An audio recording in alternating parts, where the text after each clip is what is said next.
Hello everyone. आज के इस वीडियो लेक्चर में हम डिस्कस करेंगे factors affecting crystal field parameter. तो सबसे पहले हम देखते हैं कि ये क्रिस्टल फील्ड पैरामीटर क्या होता है।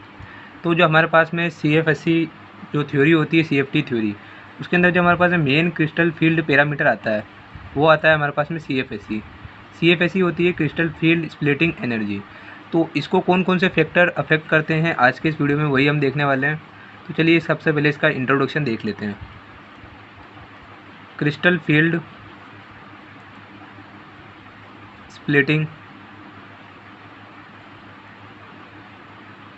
energy is an important parameter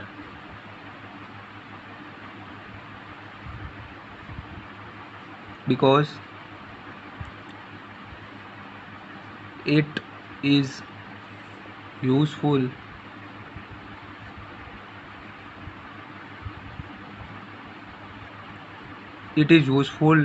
in explaining the properties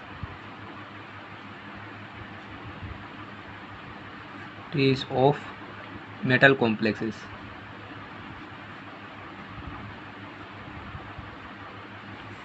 such as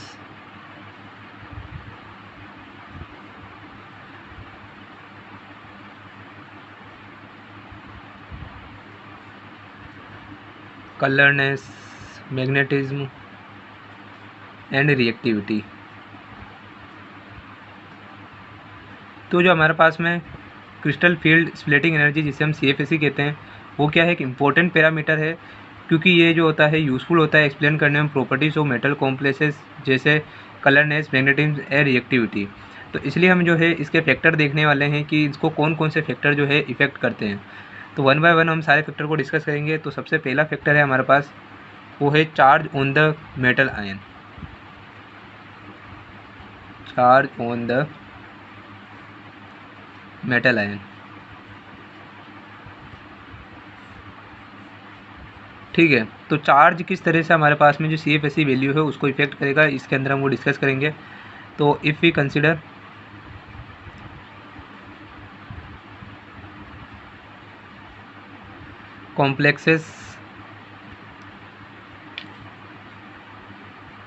complexes in which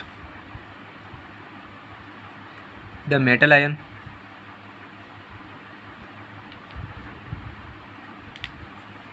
is same coordination number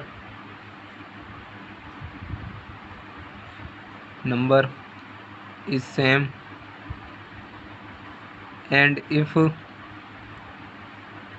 ligands are same,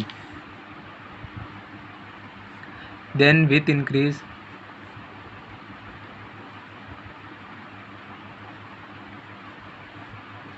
in charge of the metal ion, that is oxidation number,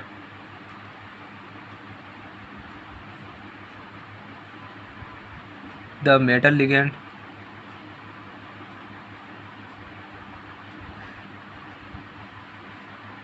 attraction increases and repulsion between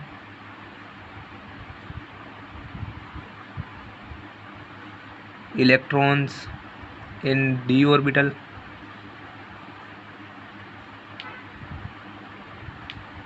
and electrons in ligand increases, hence splitting increases। मतलब जैसे जैसे हमारे पास में जब हम क्या consider करें कि कॉम्प्लेक्स जिसमें मेटल आयन भी सेम है, कोऑर्डिनेशन नंबर मतलब कि जितने लिगेंड जुड़े हुए हैं मेटल आयन से वो भी सेम है, and ligands are the same, तो मतलब जो लिगेंड है वो जुड़े हुए वो भी सेम है। तो जैसे जैसे हम चार्ज को इंक्रीज़ करेंगे मेटल आयन के दैट इज़ ऑक्सीडेशन नंबर हम बढ़ा रहे हैं तो हमारे पास में क्या होगा, मेटल लिगेंड अट्रैक्शन तो बढ़ेगा, लेकिन जैसे जैसे मेटल, जैसे ये मेटल है और ये लिगेंड है, ये इसके पास आएगा तो जो मेटल के अंदर डी के अंदर जो इलेक्ट्रॉन होंगे डी ऑर्बिटल के अंदर और जो लिगेंड के पास इलेक्ट्रॉन होंगे उनके बीच में रिपल्शन बढ़ेगा, क्योंकि एक दूसरे के ज़्यादा नज़दीक आ रहे हैं। तो क्या होगा, हमारे पास में जो स्प्लिटिंग एनर्जी है या फिर जो स्प्लिटिंग होगी वो इंक्रीज़ हो जाएगी। ठीक है, तो इसको एक कॉम्प्लेक्स के एग्जांपल समझेंगे। फर्स्ट हमारे पास में है FeH2O 6+2 मॉलिक्यूल और सेकंड है हमारे पास में FeH2O 6 3+ मॉलिक्यूल। तो इसमें Fe क्या है, 2+ स्टेट में है, ऑक्सीडेशन स्टेट में। इसमें Fe जो है 3+ ऑक्सीडेशन स्टेट के अंदर है।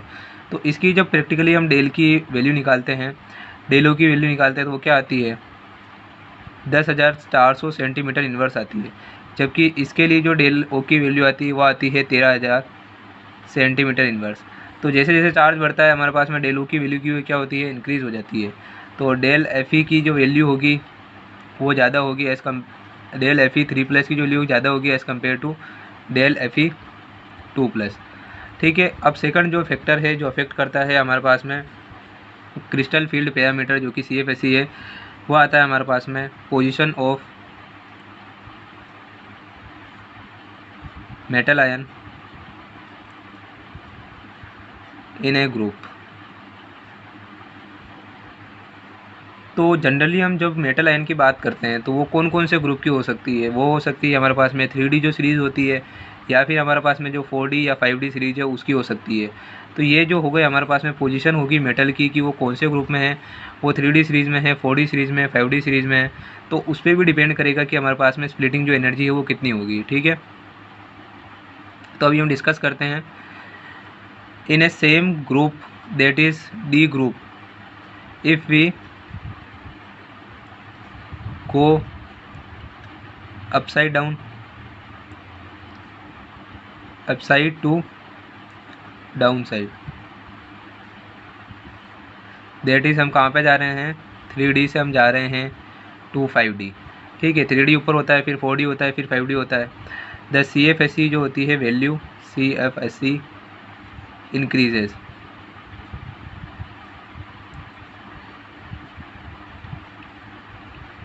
तो when we move to 3D to 4D, the increase in CFSE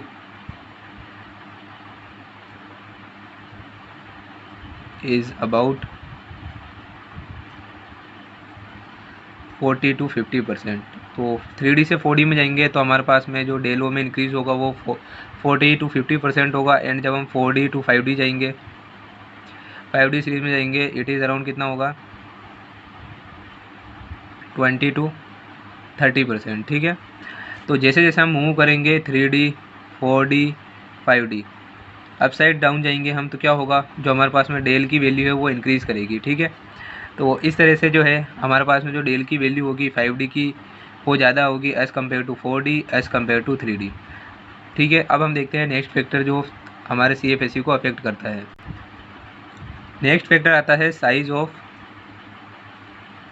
ligand and polarisability.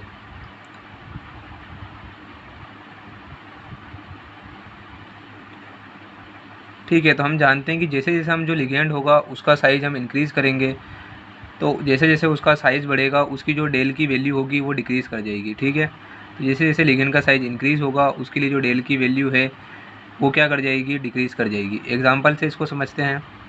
Example हम ले रहे हैं टाइटेनियम F6। इसके हमारे पास में दो तीन हमारे पास कॉम्प्लेक्सेस हैं डिफरेंट, हमारे पास में इसमें क्या है, लिगेंड है, और हमारे पास में आ जाएगा Br6 3-। तो इसमें आप जानते हो कि जो हमारे पास में फ्लोरीन है उसका साइज़ सबसे कम है, फिर हमारे पास में साइज़ है क्लोरीन का, फिर हमारा बड़ा साइज़ है ब्रोमीन का, एंड देन हमारे पास में आयोडीन का आता है। तो हमारे पास साइज़ ब्रोमीन का ज़्यादा है, तो डेल की वैल्यू जो होगी हमारे पास में इस तरफ जब जाएंगे हम तो क्या करेगी, डिक्रीज़ कर जाएगी। ठीक है, तो जैसे जैसे साइज़ बढ़ेगी डेल की वैल्यू डिक्रीज़ कर जाएगी। अब देखते हैं कि पोलराइजेबिलिटी कैसे इफेक्ट करती है इसको।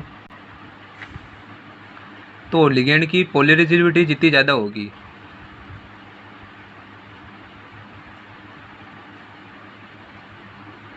उतना ही ज़्यादा उसकी क्या होगी, डेल की value.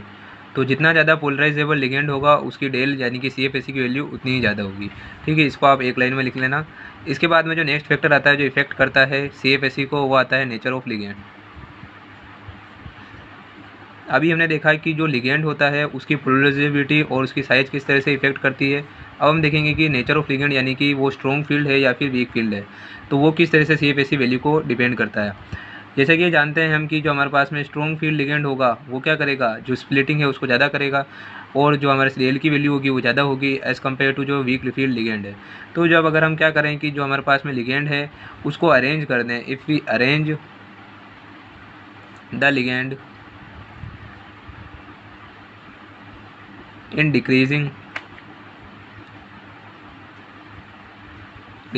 order of their crystal field strength,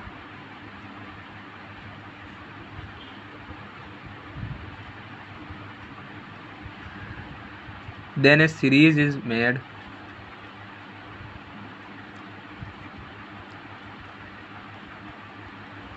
known as spectrochemical series, spectrochemical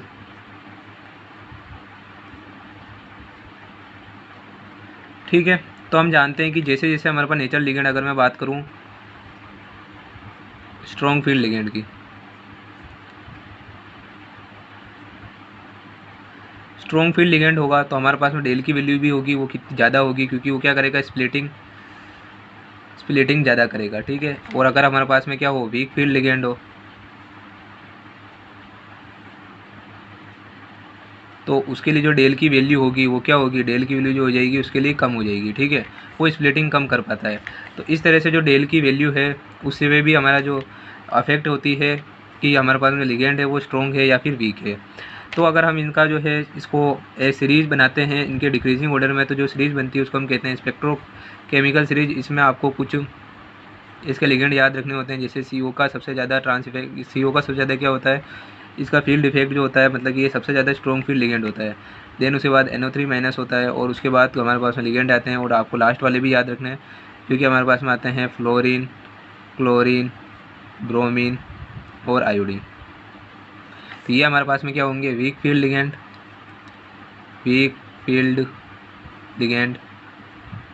और ये हमारे पास में क्या होंगे, strong field ligand.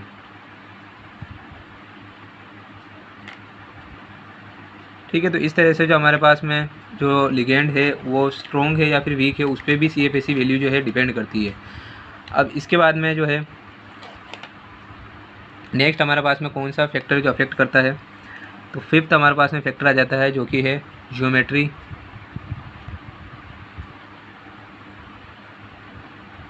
Of complex. ठीक है, तो अभी हमने देखा कि हमारे पास में ऑक्टाहेड्रल कॉम्प्लेक्स कब बनता है, जब 6 लिगेंड अप्रोच करेंगे मेटल एटम को तो ऑक्टाहेड्रल बनेगा। जब 4 लिगेंड अप्रोच करेंगे तो हमारे पास में क्या बनेगा, टेट्राहेड्रल बन सकता है, स्क्वायर पिरामिडल बन सकता है। ठीक है, तो जो हमारे पास में ज्योमेट्री होती है कॉम्प्लेक्स की वो भी अफेक्ट करती है CFSE वैल्यू को। हमारे पास में ज्योमेट्री क्या कौन सी टाइप की है, पहली तो आई ऑक्टाहेड्रल, दूसरी टेट्राहेड्रल, और तीसरी जो है हमारे पास में स्क्वायर पिरामिडल। तो जो हमारे पास में डेल स्क्वायर पिरामिडल होती है वो सबसे ज़्यादा होती है, एंड देन हमारे पास में डेल होती है ऑक्टाहेड्रल, एंड देन हमारे पास में होती है डेल ऑफ टेट्राहेड्रल। ठीक है, और जो हमारे पास में डेल ऑक्टाहेड्रल होती है वो जो डेल टेट्राहेड्रल है उससे जो होती है 2 टाइम्स मोर होती है। ठीक है, लगभग 2 टाइम मोर होती है, जिसको हम इस तरह से भी लिख सकते हैं 4/9 डेल O। तो जो डेल T है उसकी वैल्यू क्या होती है, लगभग आधी होती है डेल O की, या फिर हम कह सकते हैं डेल O की वैल्यू क्या होती है, लगभग 2 गुनी होती है डेल T से। ठीक है, तो इस तरह से इसमें आपको ये समझाना है।